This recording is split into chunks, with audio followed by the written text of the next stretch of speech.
بسم اللہ الرحمن الرحیم۔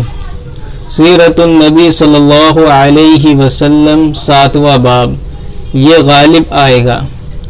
حلیمہ سعدی رضی اللہ تعالیٰ عنہ فرماتی ہیں، میں پریشانی کی حالت میں مکہ پہنچی۔ آپ کے دادا عبد المطلب کے پاس پہنچتے ہی میں نے کہا، میں آج رات محمد کو لے کر آ رہی تھی۔ جب میں بالائی علاقے میں پہنچی تو وہ اچانک کہیں گم ہو گئے۔ اب خدا کی قسم میں نہیں جانتی وہ کہاں ہے۔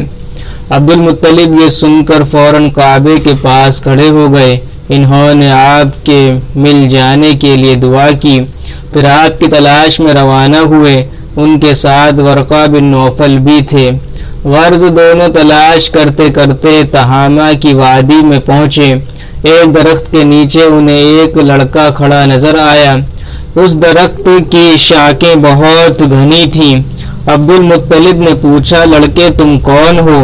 حضور صلی اللہ علیہ وسلم چونکہ اس وقت تک قد نکال چکے تھے، اس لیے عبد المطلب پہچان نہ سکے۔ آپ کا قد تیزی سے بڑھ رہا تھا۔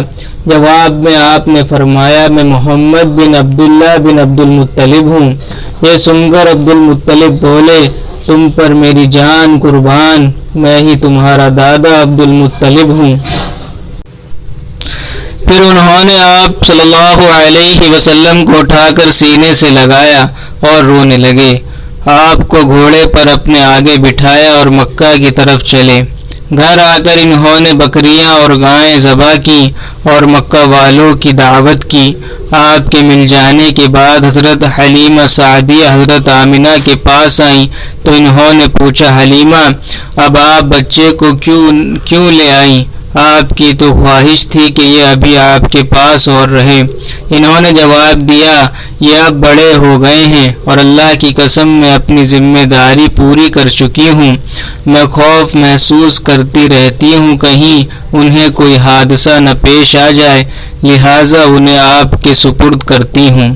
حضرت آمنہ کو یہ جواب سن کر حیرت ہوئی، بولی، مجھے سچ سچ بتاؤ ماجرا کیا ہے؟ تب انہوں نے سارا حال کہہ سنایا۔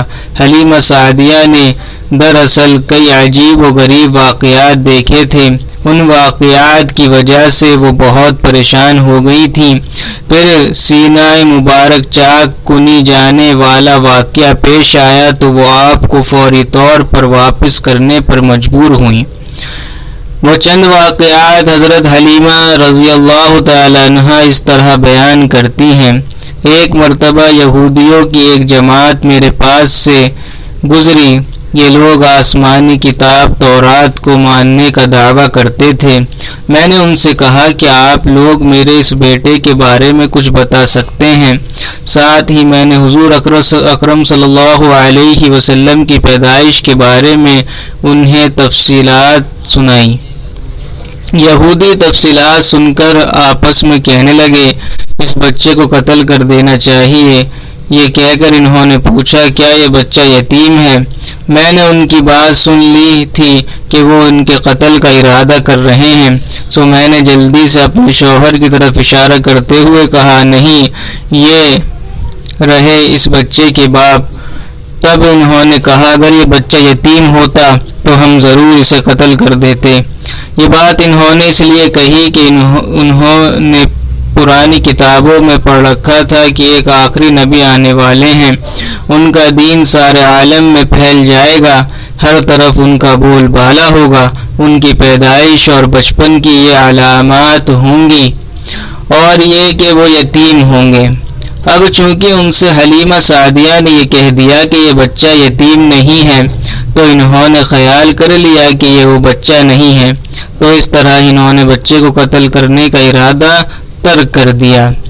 اسی طرح ان کے ساتھ یہ واقعہ پیش آیا، ایک مرتبہ وہ آپ کو عکاظ کے میلے میں لے آئیں۔ جاہلیت کے دور میں یہاں بہت مشہور میلہ لگتا تھا۔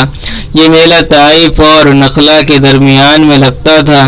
عرب کے لوگ حج کرنے آتے تو شوال کے مہینے اس میلے میں گزارتے، کھیلتے کودتے اور اپنی بڑائیاں بیان کرتے۔ حلیمہ سعدیہ رضی اللہ تعالیٰ نے آپ کو لیے بازار میں گھوم رہی تھی کہ ایک کاہن کی نظر آپ پر پڑی۔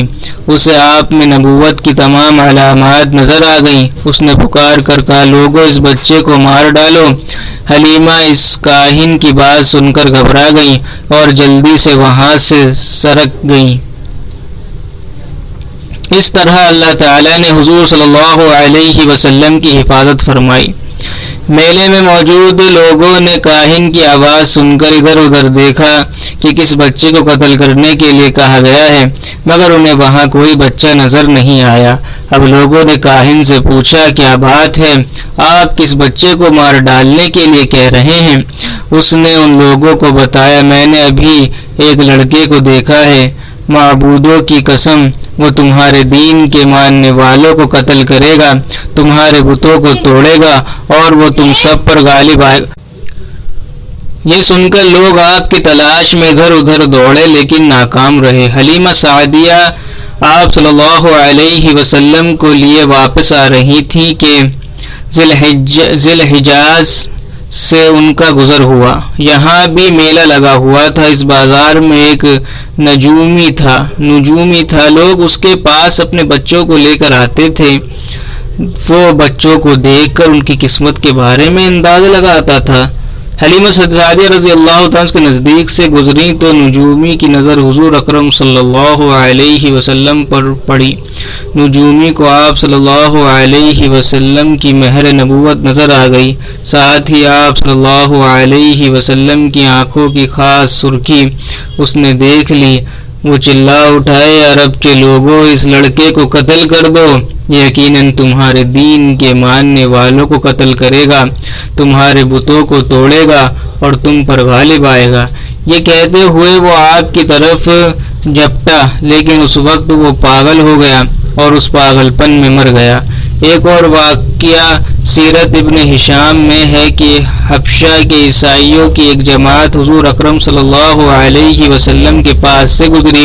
اس وقت آپ صلی اللہ علیہ وسلم حلیمہ سعدیہ کے ساتھ تھے اور وہ آپ کو آپ کی والدہ کے حوالے کرنے جا رہی تھیں۔ ان عیسائیوں نے آپ صلی اللہ علیہ وسلم کے مونڈھوں کے درمیان مہر نبوت کو دیکھا اور آپ صلی اللہ علیہ وسلم کی آنکھوں کی سرخی کو بھی دیکھا۔ انہوں نے حلیمہ سعدیہ سے پوچھا، کیا اس بچے کی آنکھوں میں کوئی تکلیف ہے؟ انہوں نے جواب میں کہا، نہیں، کوئی تکلیف نہیں، یہ سرخی تو ان کی آنکھوں میں قدرتی ہے۔ ان عیسائیوں نے کہا، تب اس بچے کو ہمارے حوالے کر دو، ہم اسے اپنے ملک لے جائیں گے۔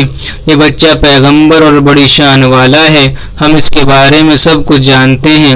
حلیمہ سعدیہ یہ سنتے ہی وہاں سے جلدی سے دور چلی گئیں، یہاں تک کہ آپ صلی اللہ علیہ وسلم کو آپ صلی اللہ علیہ وسلم کی والدہ کے پاس پہنچا دیا۔ ان واقعات میں جو سب سے اہم واقعہ ہے وہ سینہ مبارک چاک کرنے والا تھا۔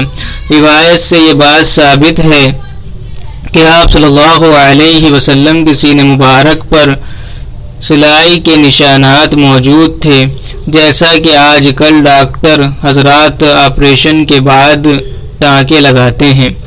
ٹانکے کھول دیے جانے کے بعد بھی سلائی کے نشان موجود رہتے ہیں۔ اس واقعے کے بعد حلیمہ سعدیہ اور ان کے خاوند نے فیصلہ کیا کہ آپ بچے کو اپنے پاس نہیں رکھنا چاہتے۔ جب حضرت حلیمہ سعدیہ نے آپ صلی اللہ علیہ وسلم کو حضرت آمنہ کے حوالے کیا، اس وقت آپ صلی اللہ علیہ وسلم کی عمر 4 سال تھی۔ ایک روایت یہ ملتی ہے کہ اس وقت عمر شریف 5 سال تھی۔ ایک تیسری روایت کے مطابق عمر مبارک 6 سال ہو چکی تھی۔ جب حلیمہ سعدیہ نے آپ صلی اللہ علیہ وسلم کو حضرت آمنہ کے حوالے کیا تو اس کے کچھ دنوں بعد حضرت آمنہ انتقال کر گئیں۔ والدہ کا سایہ بھی سر سے اٹھ گیا۔ حضرت آمنہ کی وفات مکہ اور مدینہ کے درمیان مقام ابوا میں ہوئی۔ آپ کو یہیں دفن کیا گیا۔ ہوا یہ کہ آپ صلی اللہ علیہ وسلم کی والدہ آپ صلی اللہ علیہ وسلم کو لے کر اپنے میکے مدینہ منورہ گئیں۔ آپ صلی اللہ علیہ وسلم کے ساتھ ام ایمن بھی تھیں۔ ام ایمن کہتی ہیں ایک دن مدینہ کے 2 یہودی میرے پاس آئے اور بولے ذرا محمد کو ہمارے سامنے لاؤ، ہم انہیں دیکھنا چاہتے ہیں۔ وہ آپ صلی اللہ علیہ وسلم کو ان کے سامنے لے آئیں۔ انہوں نے اچھی طرح دیکھا، پھر ایک نے اپنے ساتھی سے کہا یہ اس امت کا نبی ہے اور یہ شہر ان کی ہجرت گاہ ہے، یہاں زبردست جنگ ہوگی، قیدی پکڑے جائیں گے۔ آپ صلی اللہ علیہ وسلم کی والدہ کو یہودیوں کی اس بات کا پتہ چلا تو آپ ڈر گئیں اور آپ صلی اللہ علیہ وسلم کو لے کر مکہ کی طرف روانہ ہو گئیں، مگر راستے ہی میں ابوا کے مقام پر وفات پا گئیں۔